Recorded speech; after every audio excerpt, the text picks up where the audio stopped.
Hey everybody, I'm Anthony from Jobs in Japan, and in this video I'm going to show you how to make the best impression possible when you're using our job interview system. Now, our video interview system is unique to Jobs in Japan, and both our candidates and our employers love it. Our employers love it because it allows them an opportunity to see who you are, learn a little bit more about you, more than they can understand by just reading your resume, to determine whether they want to proceed to the next step, which is the interview. And if you can get the interview, then it's your job to try to use that opportunity to get the job. So think of it kind of like a three-step process. You got the video interview, the in-person interview, and then if you're lucky, you'll get the job. So it's very important that you present yourself well in the video interview process. Now, as I know it can be a little bit uncomfortable if you're not used to speaking on camera because there's nobody there, right? You're just talking to this lens like this, and so you might be a little bit uncomfortable, but the more you can practice it and the better you can present yourself, the greater your chance of getting that interview and then hopefully landing that job in Japan. So in this video, I'm going to walk you through 6 things on how you can improve your video interview presentation. Okay, so number 1 is lighting.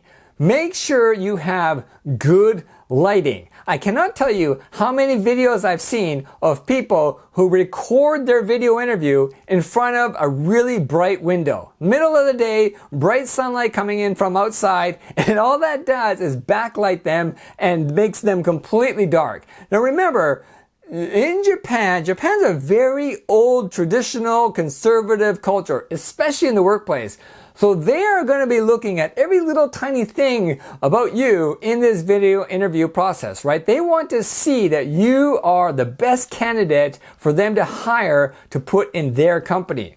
Now, if you're completely backlit and they can't see anything about you, that defeats the purpose of making this video interview, right? So do not record yourself in front of a really, really bright window.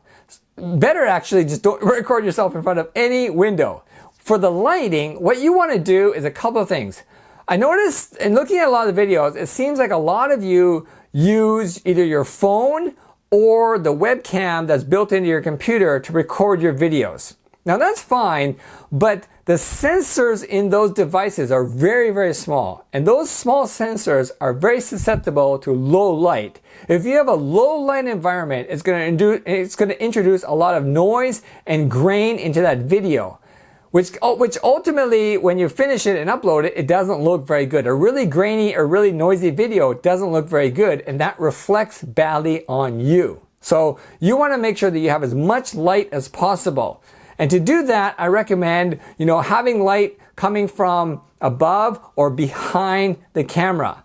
Make sure you don't have a lot of light coming from behind you, because once again, you're going to be backlit. So you want to make sure you have all the light possible coming from behind the camera, coming onto you, preferably onto your face, so your employers can see who you are. Number 2, pay attention to audio quality. Now, you don't have to go buy an expensive microphone like this or anything like that. You can use the audio that's built into your computer or built into your phone. But once again, keep in mind, these microphones that are built into your computer or your phone are usually not the best quality microphones. So you want to make sure that you maximize your chances of being able to have good audio quality so potential employers can hear clearly what your answers are. And there's a couple of things you can do. One is, if you're recording it in, let's face it, many Japanese apartments are pretty small, right? You got your bed here, you got your kitchen right there, you got your living room right there, right? You got your office right behind you. You can touch everything at once. So, you've been living in there for a while. You don't even hear your refrigerator running or your air conditioner running or anything like that. But the microphone on your camera or microphone on your computer or your phone will pick that up. So make sure you unplug any unnecessary electronic devices. Maybe you got one of those Japanese tea kettles that's always making noise and bubbling away and all that. Unplug that. Unplug your refrigerator. Turn off your air conditioner. Try to make your room as silent as possible. Obviously, listen for noise outside. You don't want to have a situation, maybe they're doing construction outside your window or something like that, or an ambulance goes by or whatever. Try to make sure that there's not any outside noise coming in which could interfere with your delivery of you answering the questions. Second thing is, you want to make sure, you want to try to record it in as soft a room as possible. And what do I mean by that? What I mean is that if you record it in, say like you're thinking about recording in your kitchen or something like that, right? And kitchen usually doesn't have carpet. It's got hard cabinets, hard tabletops. All of that is going to cause a lot of echoes with your audio. Your audio is going to be bouncing around the room, and that creates a very echoey sound. And that echoey sound does not sound very good on video. So what you want to try to do is record it in your living room or record it in your bedroom or somewhere where it's a little bit softer, where the sound can be absorbed. If you don't have a place like that, maybe once again, you live in your Japanese apartment, your room is everything. Pull your futons out or pull your bedding out and put it all around you. Now, obviously, don't show it on camera, right? Put it on the ground around below you so you can't see it. But what that's going to do is try to absorb some of the sound a little bit so you don't sound so echoey. You can invest in, a cheap microphone like this, or even say headphones that come with a lot of smartphones these days, but try to get as clean audio as you can, because it really makes a big difference in the professionalism of your video, and that professionalism will be transferred to you. 3, pay attention to your background. So you've got great light, you've got good audio, and the rest of your apartment is a total mess. And we've seen this. Like, we've really seen some candidates who are like, wow, when's the last time you cleaned your room? They got dirty clothes over here, empty food containers over here. Japanese companies are going to look at that. They're going to look at this guy and they're going to think, wow, is this guy going to be a slob when he comes into our company? They're not going to hire you. So make sure you pay attention to what's going on behind you when you record your video. The best way to do it is just to stand in front of your wall, a plain wall, no pictures, no nothing on the wall. Just stand in front of a plain wall and record that way. You might have to put your laptop on a bunch of chairs or a bunch of books or something to get it high enough, but you want to make sure that there's no distractions behind you. Don't record it and you got, your TV in the corner or something like that. Or, you're in front of a window, there's some stuff going on the outside, or your clothes are lying around everywhere, your cat's running through or whatever. Don't do that. Just try to make it in as plain, as simple a background as possible. Now, you might be thinking, oh, I want to have my anime manga collection in the background or something like that. No, it's just distracting. You don't want them to be distracted by anything in your background. You want potential employers to be focused on you and you alone, right? So make sure the background is clean. And then second is, a lot of computers have like artificial software filters that you can put behind you. You could put a beach scene or a mountain scene or something like that behind you. We don't recommend you use those because that technology on some computers is not great. Some are better than others, but generally we found that many of them are not great. And what the software is trying to do is in real time trying to cut you out of your real background and put that fake background behind you. And it's not always a good job at doing that, especially if you like long hair, you got wavy hair. It's hard for the computer to filter through the hair. Depending on the color of your clothing, it can kind of sometimes blend in the background. So we've seen some videos where someone's got a great presentation, great light, great audio, and they're wearing like a green or blue shirt and it just blends right in the background. They disappear. So that's not going to look good, right? So once again, don't use any of those filters. Put yourself in front of a nice plain wall. Stand in front of the wall like this. Look at the camera and record yourselves that way. Number 4 is framing. So once again, I think a lot of people nowadays, we're so used to video chatting on our phone or video chatting on our computer, we kind of forget that this video interview is the first step of your interview. This is the interview process that has started. I know it can feel awkward because there's nobody there and you're just talking to this camera or you're talking to a computer, but this is the first step of the video interview. The companies will determine whether they want to interview or not based on what they see in this video. So it's really important that you present yourself well, and part of that is framing yourself well. You'll notice in this frame, I am like about here, right? You don't see, below here. I've got an inch or so above my head. I got, space on either side of this. We have seen some videos where people are framed like this, or this, or this. Seriously, we've seen that. And I think part of the reason is because people are so used to using their phone and, casually chatting with their friends that they kind of forget how important framing is. So frame yourself. Make sure that you're showing at least shoulders and up in your video.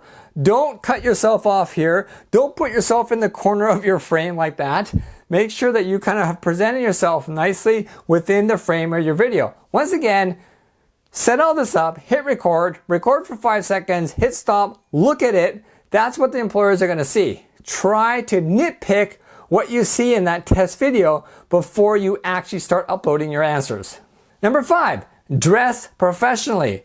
Japan is a very conservative country, especially in the workplace. So this is not the time to show off your personality by wearing some funky clothing or some funky hairstyle or jewelry or anything like that. This is not the time. This is not the country to do it. Remember that hiring manager, he or she is going to be thinking, if they hire you and they put you in the company and you don't perform well, that's going to reflect badly on them. And one of the things that the Japanese cannot stand is to be embarrassed amongst their coworkers. They hate it. So if there's even a remote chance that you might embarrass that hiring manager by the clothing you're wearing or the way you speak or anything like that, they're just not going to hire you. It doesn't matter what your qualifications are, they will not hire you. So you want to maximize your chances of getting hired by dressing as professionally and conservatively as possible. Now, you don't have to wear a suit and tie, but it wouldn't hurt to wear a suit and tie. At least I recommend for men, you wear a collared shirt with a jacket. That's kind of the bare minimum that I would recommend. For women, kind of roughly the same thing. Maybe a nice blouse, some of that. Women, be careful how low your blouse is, because once again, this is Japan and they're super conservative. So the higher the blouse, the better. Don't wear a lot of funky earrings. Don't wear a lot of makeup. Don't have really crazy hair or anything like that. Just be ultra conservative. Look, this is what the Japanese wear when they go on a job interview. If you ever look at one of these mass hiring events, you'll see all the Japanese will look like this. So that's what Japanese employers are expecting. So if you walk in a job interview dressed completely differently and all funky hair and all that kind of stuff, you're not going to get hired. So try to get as close to this, even if it's not your personality, even if you don't like the style of dress. You know what? If you want to work in Japan, this is what you got to do. So try to get as close to this as you can when you present yourself in your video interview. Okay, so the last one is be succinct with your answers. We give you suggestions on how to answer the questions that we have in the video interview process. I suggest you copy those suggestions, type something out, and practice it. Practice repeating it, practice saying it. Because yes, I know if you've never done video interview before, it is awkward because once again, you're talking to a camera, there's no one there, right? It is kind of awkward, right? And there's a countdown, a timer, and you're kind of you get a little bit nervous. Sure, so that's why we recommend you practice it. But in those questions, that is not the time to go on a ramble about how much you love Japan or how great you think Japan is or anything like that. Be succinct with your answers. You want to demonstrate why you are the best qualified candidate for that particular job that you're applying for. So you may love Japan, you may love sushi, you may love anime, manga, whatever it is, but if that's not relevant to the question, leave it out. It is not going to help you get that job. What employers want to hear is, yes, I am the most qualified for this job because of this. These qualifications that I have make me the best candidate for this job. So talk about your experiences. I have this certification from this organization. I studied at this particular school. I speak Japanese to an N2, N3 level. Whatever it is, talk about what qualifications and experiences you have that make you the best candidate for this particular job. Just keep in mind is that, in the video interview process, you're trying to do a number of things. One is you're trying to show the company that you would be the best fit for their work environment, right? Even if you're not the best qualified, Japanese companies will hire you if they think that you're going to be a good fit with in their work environment, if you're going to get along with their other employees, if you're not going to cause any problems, if you can be trained very easily to adapt to their system, they are more likely to hire you. So you want to demonstrate that. You want to demonstrate that you can be, adaptable to their system, you can be trained well, you're eager and willing to learn, and you're not going to be a liability to their company. That's one of the things you want to do. Second thing you want to do is to demonstrate your skills and qualifications for that particular job that you're hiring for. Japan is a country that loves certificates, right? They love having certifications and all that. So if you have any official certification, whether you've got a teaching certification or you got some Japanese language certification, mention that in your answers to the job interview questions. Do not think that your love of Japan or your hobbies that you have about Japan is going to get you the job in Japan. They're not interested in that unless it's directly related to that particular job that you're applying for. So just keep that in mind. They love official certifications. They like people that can be molded and trained to fit their working system. And that's the emotion and feeling that you want to try to convey when you do the job interview system. So I hope these tips will be helpful. We posted an article about this on our blog. So if you want to kind of read through the details a bit, feel free to go ahead and do that. But I really encourage everybody to practice your delivery in your video before you hit the record button, because that's going to be the best way for you to make the best impression possible to get that job in Japan.